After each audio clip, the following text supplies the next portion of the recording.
Amici bellini, so che è difficile, ma vorrei soffermarmi sulle cose belle, perché ce ne sono.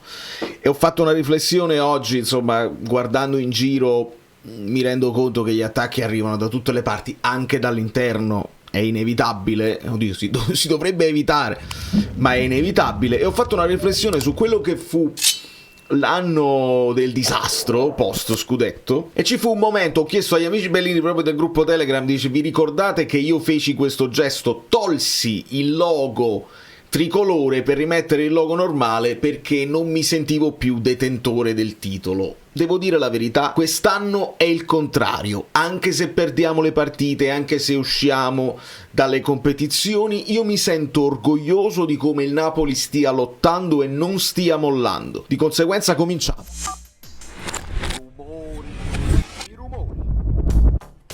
E vorrei non dare peso a quello che si dice sui social, a quello che i giornali, le televisioni portano avanti per interessi personali, per antipatie personali, per mettere il piatto a tavolo, perché ognuno ha la sua motivazione. Però, essendo consapevole che tutti guardano tutto e stanno sempre col telefonino in mano, io mi sento il dovere di portare avanti un discorso diverso, alternativo, contrario, dove voglio ringraziare i ragazzi, voglio dare soddisfazione perché vedo lo sforzo, vedo il tentativo di non mollare, di non disunirsi, e quindi voglio farvi vedere anche delle cose belle, senza far finta che non esistano cose brutte, perché nell'analisi si vede tutto, e concentrandoci tantissimo sulla Roma, perché adesso l'obiettivo c'è, è grande, è importante e non si può mollare. Ci spostiamo e partiamo dal calcio d'inizio, dove si vede sempre il Napoli come è schierato, ma più che il modulo, che qui sembra quasi a 4, si intuiscono quelli che saranno gli accoppiamenti. Mazzocchi è un po' più alto perché dovrà andare su Vaglie, mentre Olivera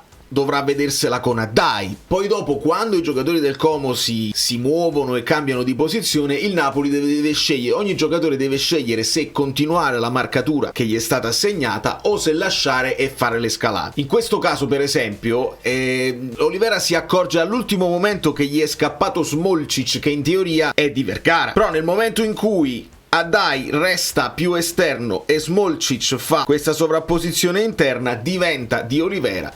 E qua è una questione di microsecondi, insomma Olivera doveva anticipare la lettura e tentare di anticipare, non ci arriva, rigore netto e non c'è niente da dire. Gli highlights estesi di Paramount Plus finiscono qua per quanto riguarda il primo tempo, e l'azione di Højlund, quella là che doveva portare al primo rosso di Ramon, non compare nemmeno, ma la facciamo comparire noi perché non può sparire dallo storico della partita, perché è quello che cambia la partita. Però noi parliamo di calcio, e parlando di calcio vediamo come nel secondo tempo l'approccio del Napoli è molto più di giocare il pallone da dietro, si abbasserà molto Elmas invece di Lobotka, che era seguito a uomo, e in questo caso è interessante la posizione di Beukema, che a tutti gli effetti finisce ad essere un terzino destro, e da questa posizione trova quella che si può chiamare oramai un'azione codificata semplice, cioè Højlund che si abbassa e o lascia scorrere o riesce a servire di prima le due mezze punte che si inseriscono, e questa volta funziona molto bene. È bravissimo Højlund ad allargare il piattone per far finire questa palla in profondità. Segue anche Giovane, diciamolo, perché dobbiamo cercare cose belle dappertutto, anche su quelli che ci convincono di meno in questo momento, ma quello che l'attacca con più veemenza è proprio Vergara, e nel momento del tiro avrebbe potuto anche forse guardare al passaggio semplice per Giovane che aveva seguito, ma qua siamo al limite del fuorigioco, dello stare davanti al pallone. Giovane corre tanto e quindi bene così, l'istinto del gol Vergara ce l'ha, e la palla precisa, Vergara l'ha detto, me lo dicono sempre, devo piazzarla, non devo tirare forte, e ancora una volta la piazza. L'azione che poi porterà al secondo fallo di Ramon, azionato con nulla. Qui vi devo far vedere come anche Rachmani sale molto, in questo caso sale lui su Nico Paz per questa pressione alta, dove recuperiamo il pallone alto e poi sviluppiamo, ci sarà un colpo di testa di Perrone a liberare, e lì Højlund va a recuperare il pallone. Inutile continuare a parlare di questa roba qua, perché addirittura gente proprio insospettabile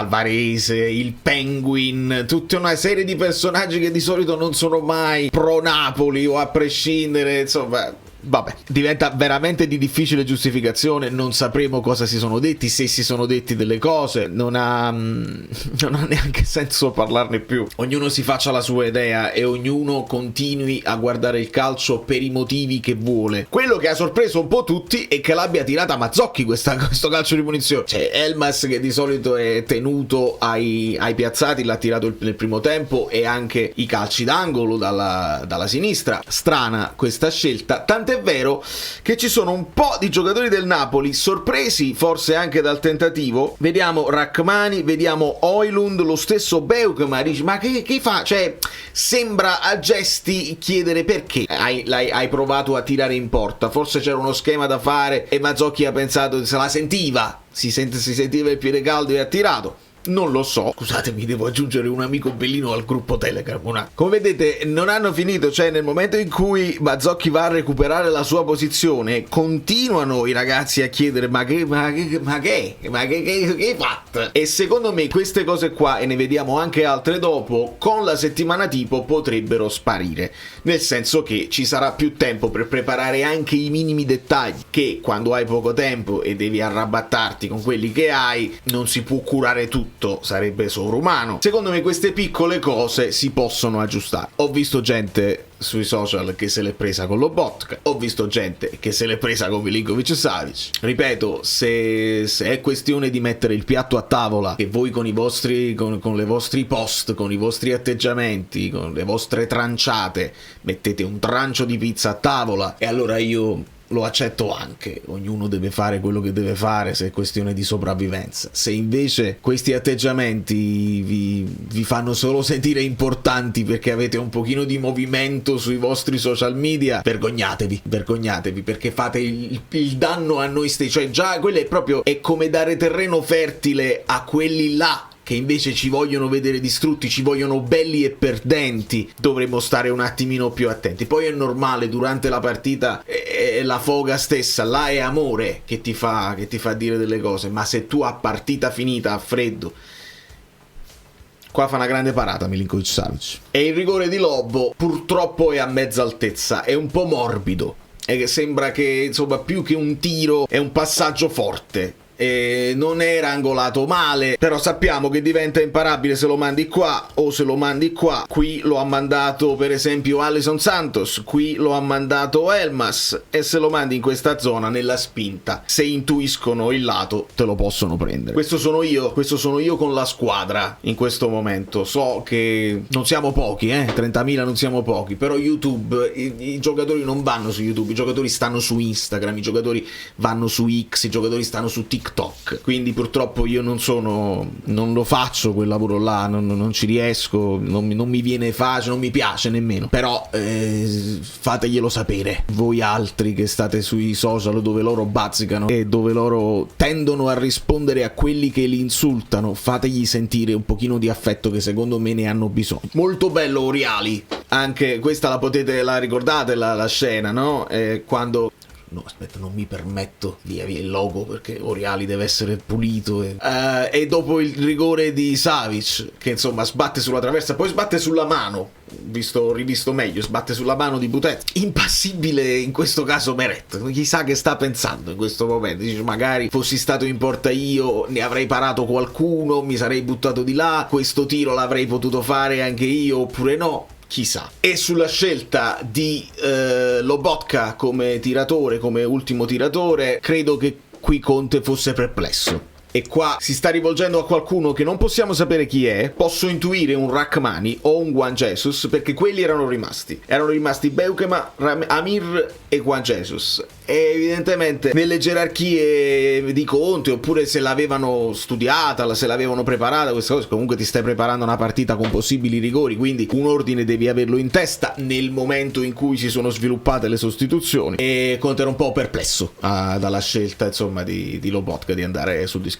Delle cose che non finiscono negli highlights, a meno che uno non si rivede la partita e prende i vari momenti. La marcatura di Juan Jesus fin quassù, che ste a rives Rocomo non è la nostra, quindi è un Juan Jesus che sale su Nico Paz anche forte, e qua recupera palla in maniera pulita e il Napoli riparte. Ma in altre situazioni, quando Nico Paz cerca sempre di muovere le marcature, e se va a riempire quella sua zona, in questo caso Smolcic, vedete che Juan Jesus resta, perché sarebbe assurdo poi mandare Vergara in difesa a seguire Smolcic, non era il caso. Quindi sempre doppio lavoro, non è mai una marcatura a uomo fissa come la poteva pensare Gasperini all'epoca. Gasperini, la mia nuova ossessione è Gasperini ha parlato perché glielo dovete chiedere, non potete chiedergli solo di Vergara, dovete chiedere a Gasperini se il fallo di Ramon era da espulsione, se il secondo giallo c'era oppure no, glielo dovreste chiedere. E sul lancio di Savic è bello che entrambi vanno su questo pallone. Højlund quasi chiede in corsa a Vergara, dice lascia andare me, e Vergara capisce, frena la sua corsa e va in qualche modo a poter impattare sulla corsa dei difendenti, che però provano questo intervento e non ci arrivano. Ramon non sbatte su Vergara e andrà poi a far fallo. Bella, a far fallo. Non me lo toglierete mai il sorriso, potete fare questo e altre mille altre cose schifosissime. Io mi divertirò sempre, proverò sempre a fare una battuta e abbassare i toni, non me ne frega niente. Qua rigore, rigore sarebbe stata punizione, visto che è fuori aria per pochi centimetri, espulsione senza alcuna discussione. Morbido Lobotka qua, troppo morbido capitano, devi essere a piede proprio la banda di capitano di Lorenzo con quella stessa morbidezza. No, Olivera più cattivo quando ha parlato con gli arbitri, Rachmani mi è sempre piaciuto molto Rachmani capitano. Lobotka troppo morbido, guarda Ramon, no, tu qua devi farti sentire con l'arbitro, mi dispiace ma è così, noi siamo sempre con le ali dell'angioletto, e invece no, Ramon che dice ma come stanno controllando, cosa stanno controllando? È chiaro che stanno controllando, perché è uscito sui teleschermi il silent check, e anche Manganiello guarda e dice ma sì, stanno controllando, ma non saprei, sembra preoccupato Manganiello. E tra l'altro Ramon la prende di testa perché è il più alto di tutti in barriera sul calcio di punizione di Elmas, e la prenderà di testa pure sul calcio di punizione di Mazzocchi, volendone mettere. Mi spiegate questa roba qua? Mi spiegate perché hai chiamato fallo a Juan Jesus quando questo ha rinviato, sta nella sua area, nessuno glielo sta disturbando, colpisce Juan Jesus interviene con la gamba, così solo sulla gamba hai chiamato il fallo, o c'è un fallo di mano, e allora io mi sto zitto, non ci hanno fatto vedere nessun replay. Che cos'è? Un minuto. Sembra quasi che sai, poco. Allora, ditemi a livello di regolamento, perché non è ostruzione al portiere, altrimenti vieni ammonito. Dovete spiegarmi che fallo è questo, dovete spiegarmi che cosa succede, cosa vi state inventando ad ogni partita. Elmas, che vi dicevo, Lobotka seguito più a uomo, ed Elmas che si abbassa a creare questa costruzione a 4 con il Napoli che prova a giocare il pallone dal basso senza lanciarla ossessivamente, e molti stanno dicendo che Elmas convince di più addirittura da uno dei due mediani che non da uno delle due mezze punte, che dovrebbe poi saltare l'uomo, tirare e creare. Vergara lo sta facendo molto bene quella cosa là, magari puoi avanzare McTominay, non lo so. La verità è che se hai preso Alisson e Giovane, uno dei due dovrebbe andare lì a portarti più qualità e a saltare l'uomo e a trovare rifinitura. Se non crescono loro, dobbiamo fare di necessità virtù ancora una volta. E questa è un'altra di quelle cose che secondo me con la settimana tipo si può aggiustare. In questo momento sia Lobotka che Elmas chiedono a Politano di andare in avanti, e qua non ho capito se è Politano che è restio, perché più di una volta abbiamo visto Politano chiamare la calma, non battere con fretta e quasi come accontentarsi del pareggio senza sbilanciarsi per poi giocarsela ai rigori, oppure se c'era il misunderstanding tattico, perché Politano prima entra come tutto fascia e poi diventa, l'ingresso di Gutierrez diventa il vice Neres. E avendo sentito anche vari bordo cam, vari Conte cam, dove Conte chiede sempre salite, non schiacciatevi, non abbassate, qui Lobotka non sta facendo altro che eseguire i compiti del suo allenatore, chiedendo a Politano di stare alto e di non schiacciarsi. Questo si risolve, secondo me. Altre cose, come per esempio il recupero degli infortunati, non si risolve finché non si risolvono.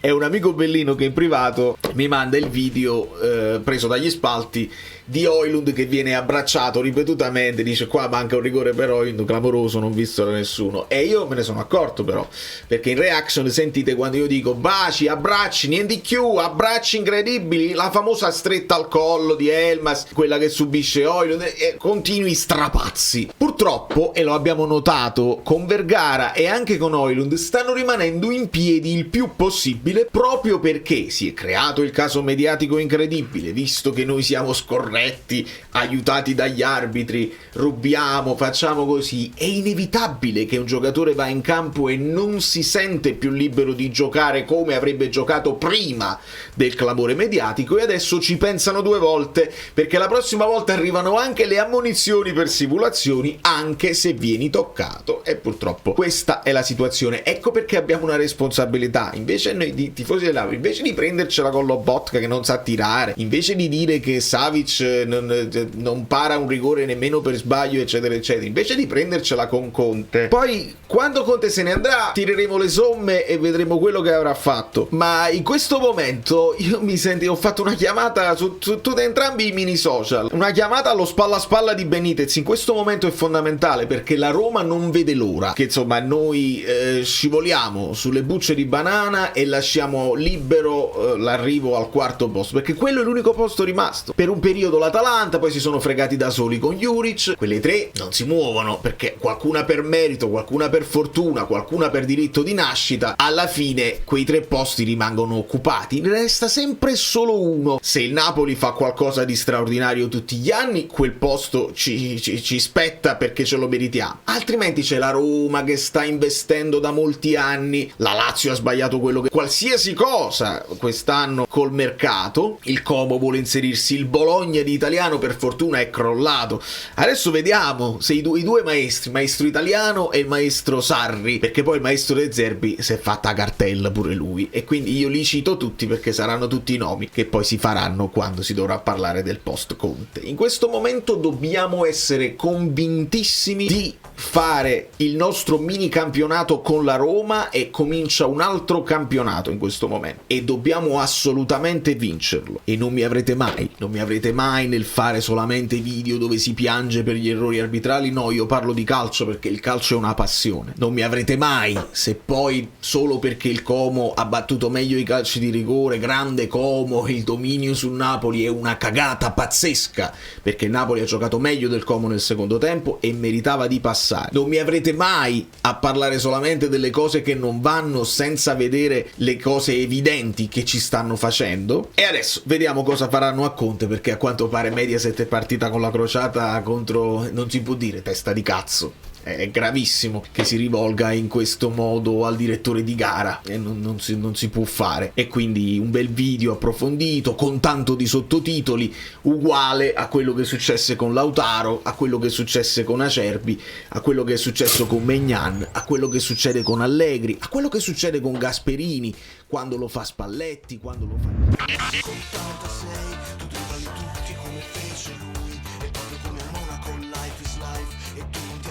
Sospendi e riprendi, sorprendi come a Monaco tu ballerai. E ancora la musica a legarci tutti, come la grande mela che non dorme mai, il frutto delle scelte di una vita grande.